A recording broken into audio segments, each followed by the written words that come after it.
east of Mandeville Canyon. But this এটি loss অ্যাঞ্জেলসের Pacific প্যালিসেডসের দৃশ্য।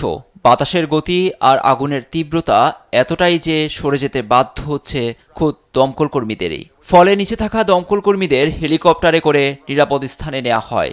and I think there may have been a pause at one point. লস অ্যাঞ্জেলসে সক্রিয় 6টি দাবানলের মধ্যে অন্যতম প্যালিসেডস।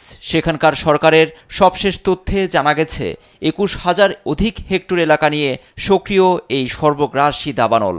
গত মঙ্গলবার থেকে নিয়ন্ত্রণ আনা গেছে মাত্র 8%। দ্বিতীয় অবস্থানে থাকা ইটনে 13,500 হেক্টর এলাকা নিয়ে জ্বলছে, সেখানে মাত্র 3% আগুন বাগে এসেছে। যদিও এরই মধ্যে দাবানলে এই দুই অঞ্চলের প্রায় কয়েক হাজার একর পুড়ে ছারখার। পরিস্থিতি নিয়ন্ত্রণে রীতিমতো যুদ্ধে নেমেছে দমকল বাহিনীদের পাশাপাশি অন্যান্য জরুরি বিভাগও। লস অ্যাঞ্জেলস যখন পুড়ছে তখন লুটপাটে একদল। এ অবস্থায় রাতে কারফিউ জারির কথা জানান পুলিশ প্রধান জিম ম্যাকডোনাল্ড। লস অ্যাঞ্জেলেসের যেসব এলাকায় লোকজনকে সরিয়ে নেওয়া হচ্ছে সেখানে কারফিউ থাকবে। সন্ধ্যা 6টা থেকে সকাল 6টা পর্যন্ত এই কারফিউ চলবে। আপনি যদি জননিরাপত্তা কর্মী বা অন্যান্য দুর্যোগ কর্মী না হন, আর কাউকে পেলেই গ্রেপ্তার করব।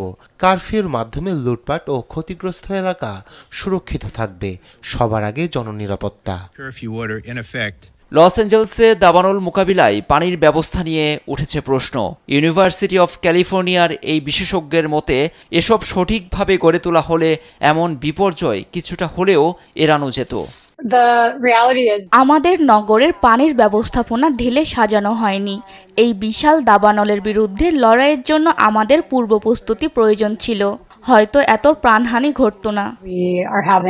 তবে এমন দাবানল দুনিয়ার কোনো অগ্নি নির্বাপন ব্যবস্থা নিয়ন্ত্রণ আনতে পারত না।